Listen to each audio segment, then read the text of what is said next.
The first thing we're going to look at is some reference points on the court that we can use to help identify the correct positioning of players on defence. Firstly here are the two lane lines, the two outside lines of the keyway. These will be used to identify the correct position when the ball is in the middle of the floor. This is the imaginary line that goes down the middle of the floor, often referred to as a split line, which should be a key reference point for when the ball is on the wings. This area between the sideline and the lane line we're going to just refer to as the right side of the floor.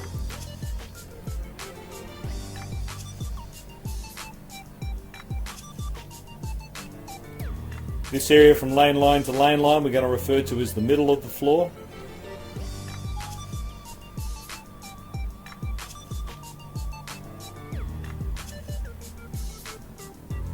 And on the other side, from lane line to sideline, we're going to refer to as the left side of the floor.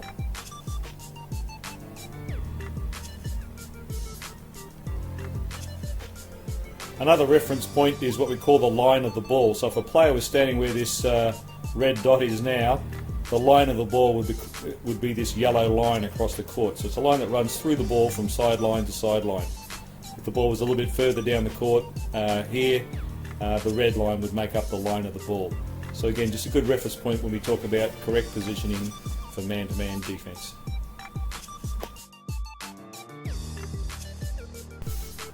Defenders off the ball can generally be in an open stance or a closed stance, and this clip will identify those two ways of playing defence.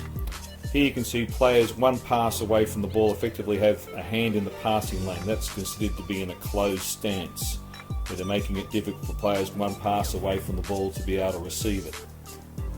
And it's a very common pressure kind of defence. Here you can see, again, the player one pass away from the ball is in an open stance, a closed stance. The three players furthest from the ball, the defenders, in open stances with their shoulders more parallel with the passing lane rather than a hand in the passing lane. You can see these two defenders here are in an open stance. The two players one pass away from the ball are in a closed stance.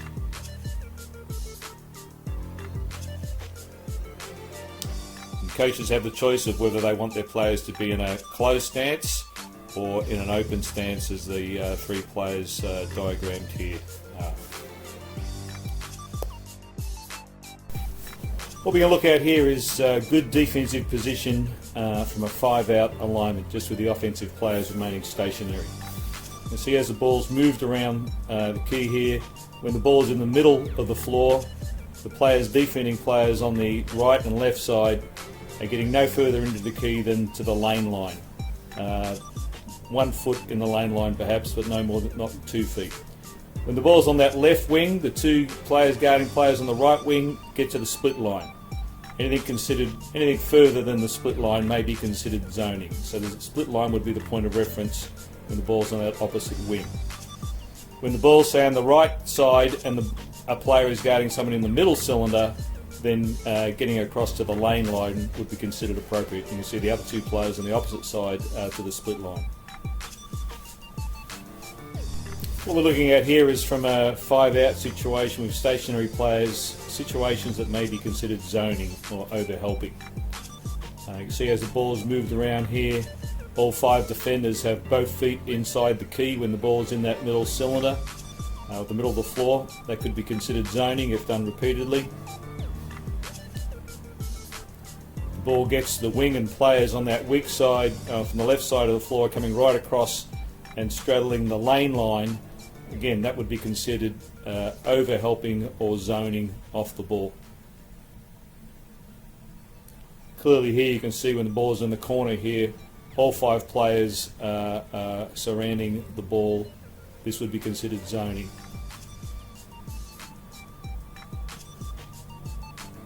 And as the ball moves around, you can see the players on the weak side of the floor getting right across to the lane line and blocking up any possible driving lane for the offensive players. Again, this would be considered excessive helping and as thus be classified as zoning. In this instance, we're going to look at sagging defence. where there's no pressure on the ball. It would be expected with reasonable man-to-man defence that the person guarding the ball would be at least touch distance away from the ball, putting pressure on the ball area. Here you can see there's no effort at all to guard the ball. What we're looking at here is what would be considered good defence on cutting players, where players stick with the player that they're guarding, and I think it should be quite clear to everybody here that as the ball moves around and players cut, the defender sticks with that player and doesn't randomly switch off and get too focused on the ball. So players are continually sticking with their man. Players off the ball are adjusting their triangles and getting to the reasonable floor positions, but there's no focus purely on the ball and zoning off the ball. What we're going to look at now is zoning on cuts, essentially switching off cutters and leaving them and focusing on the ball. You can see this player here is playing man-to-man on the ball at the moment, as the others off the ball are probably over-helping as well. But once the ball is passed and the player cuts, the defender goes with him to a point and then just ignores him and stays in a help position. Again, you can see it here.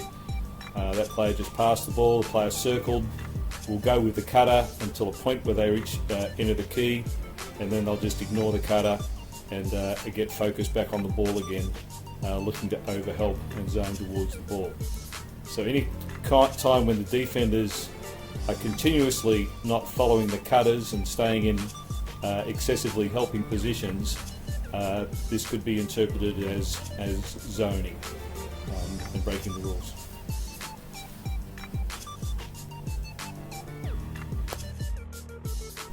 What we're looking at here is defensive positioning against a 4-out 1-in offensive structure. Again, just using stationary players. As you can see, as the ball moves around, players off the ball are getting to reasonable help positions. When the ball's on the left wing and players are guarding people on the right wing, getting to the split line would be the expectation, not coming right across to the lane line. Players one pass away from the ball in a normal defensive triangle. The person guarding the post player can play close and tight to them, and as it moves around, reasonable position is held. This clip shows what would be essentially considered zoning against a player flashing from the low post to the high post. You can see this player on the left lane here flashes from low up to the high post area. The player who is allegedly playing man-to-man on him stays at the basket, essentially zoning the basket. No one has moved with that cutter as they would if they were playing proper man-to-man defence. This would be considered zoning. What we're looking at here is, again, zoning on cuts from a 4-out 1-in alignment, where defenders basically ignore cutters and stay focused on the ball, with all defenders with 2 feet inside the key, ignoring split line help positioning and over helping essentially. In this video we're going to look at good man-to-man defence when teams are also looking to double team the ball. You can see here we have a double team on the ball. The 2 closest players to the ball are playing man-to-man on their player. The 5th player is looking to guard the 2 open players. Again here, good double team set. Closest guy is guarded. The 2 players off the ball are looking to match up to players. And when the ball is passed out of the double team, players quickly match up. Again, you can see here good man-to-man positioning off the ball. We get a double team on the ball here. 2 players closest guarding 1 pass away. The 5th player is looking to guard the 2 players off the ball, ready to rotate to whoever receives the ball. This would be considered good man-to-man principles while still looking to double team. This clip highlights what would be considered zoning off the ball in double teaming situations. You can see here again all 5 players have 2 feet inside the key. In this situation the double team is set and the other 3 defenders stay right back inside the key without even leaving the key. 2 of those players need to match up to players away from the double team. Again, you can see once the double team is set, the other 3 defenders just stay inside the key. This will be considered zoning if repeatedly done. This clip just shows some good man-to-man defensive principles against a team running 5-out motion, and it's pretty clear in the play here that the players stick with their players. There's no excessive helping. Weak side defenders get to the split line. If the player is guarding someone in the middle third of the court, they can get to the lane line. But generally it's easy to see that each player is with a player. They go with them on cuts. There's one player responsible for the ball, and the other four players are generally trying to stay in a good defensive triangle. And this is essentially the sort of defense that we encourage in under 12 and under 14 basketball.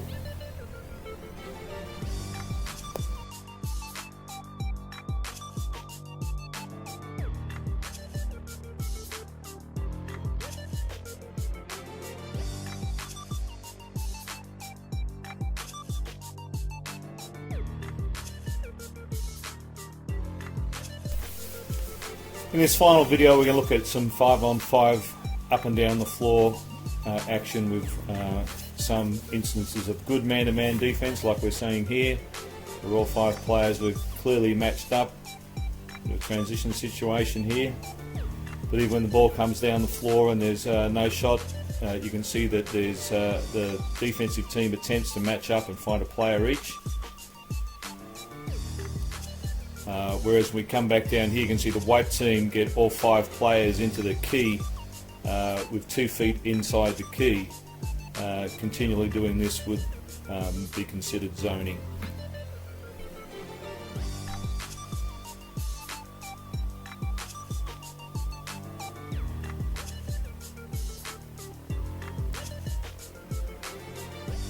In this clip here again, you can see good man-to-man defense with players moving and maintaining good floor position off the ball.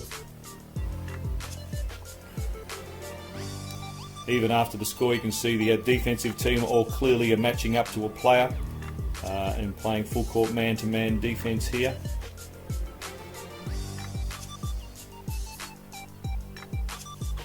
And as the ball even advances down the floor, you can see that players clearly have got allocated plays that they are moving out to guard in good attempts to play man-to-man defense.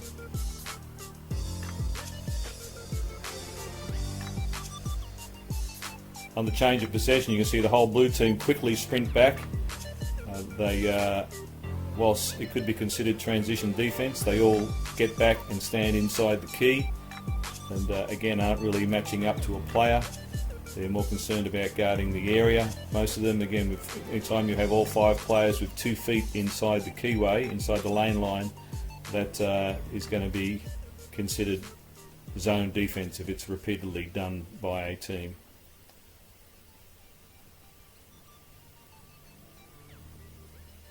Again, good man-to-man defense here. Again, clear that each player is guarding a particular player, and clear that good floor position off the ball is being maintained without over-helping.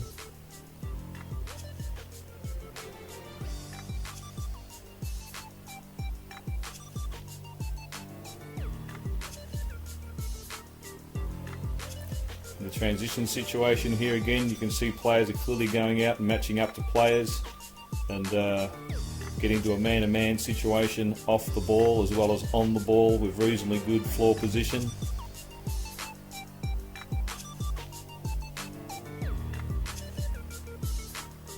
You can see the blue team again, though, once they lose possession of the ball, predominantly collapse back to the keyway and aren't really specifically guarding a player. All five players, when they have their feet inside the key, it's going to be difficult to argue that you aren't playing some sort of sagging defense or over-helping defense. That would also be considered zoning.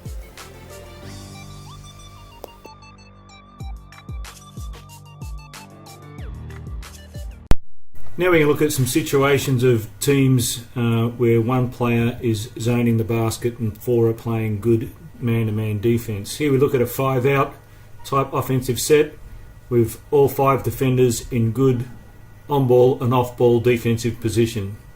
And as the ball is moved around the court, these players will remain in good defensive position, adjusting to the ball and to the movement of their players. Sometimes when the ball is below the foul line on one side of the floor and players are defending guys on the other side of the floor, then the split line is the point of reference that they can be to, and then they can move up and down that line as long as the ball stays on one side of the floor. But here you can see clearly as the ball moves around, all 5 players are moving and adjusting their position. In this situation we see where 4 players are playing man-to-man and 1 player is basically zoning the basket and standing close to the charge zone. That's the guy with a red circle around him. The green line indicates where he should be at the start here with the ball at the top. He should be on the lane line. As the ball moves around though, you can see he basically holds his position. Again, the green line indicates where he should be, up guarding the man who has the ball, but he stays back inside the key, zoning the basket. As the ball moves around again, and his player is on the right side of the floor now, and the ball's in the middle, he should be out guarding his player, and certainly once he gets the ball, he should be guarding him. So this kind of defense would be deemed as zoning the basket. Another way of looking at it is when teams are playing a 4-out, 1-in type offense, quite common in under 12 and under 14 basketball. Here you can see the post player standing on the edge of the key, and the other 4 offensive players are on the are balanced out around the 3-point line. As the ball moves around the key, all the defenders are moving, adjusting their position. The guy guarding the defender comes across and is playing close defense on his man, trying to stop him getting the ball. As he's on the ball side of the keyway, again as he leaves the low post and cuts high, his defender goes with him up high and is clearly playing man-to-man defense on that player. Now we'll look at the same kind of offensive movements where that 1 player stands in the middle of the key and doesn't move as the ball moves around the key. Again, you can see him setting up here in the middle of the key. Right now he's in legal guarding position because his man is on that weak side low block. But as the ball moves, he should adjust his position, and again the green line indicates where he should be as that ball moves around the key, compared to standing back and not leaving that charge zone. And when his player flashes high again, he stays back, whereas he should be moving up with his player and getting into a good on-ball defensive position now that his player has received the ball. Again, this would be judged as zoning the basket with 1 player. We'll look at some screening situations where, again, zoning is used. In this situation, we're going to look at switching an on-ball screen, which is quite a common way of defending on-ball screens in under 12 and under 14 basketball. Here you can see 2 defenders close to the action where the screen is being set, and as the offensive player comes off the screen, the defender guarding the screener moves out and they switch opponents. And again, you can see they clearly match up to players after that. In this scenario, we'll look at the same situation now with the defender on the screener staying back, zoning the basket. Again, you can see him standing there on the front of the charge zone. As that ball moves around, he should be out guarding his man now, where that green line indicates. Again, when the screen is set, he stays back and guards the basket, whereas he should be up touch distance away from the man that he's guarding. That would be a legitimate man-to-man defense against on-ball screens. So these scenarios are designed to help give you some better understanding of zoning in man-to-man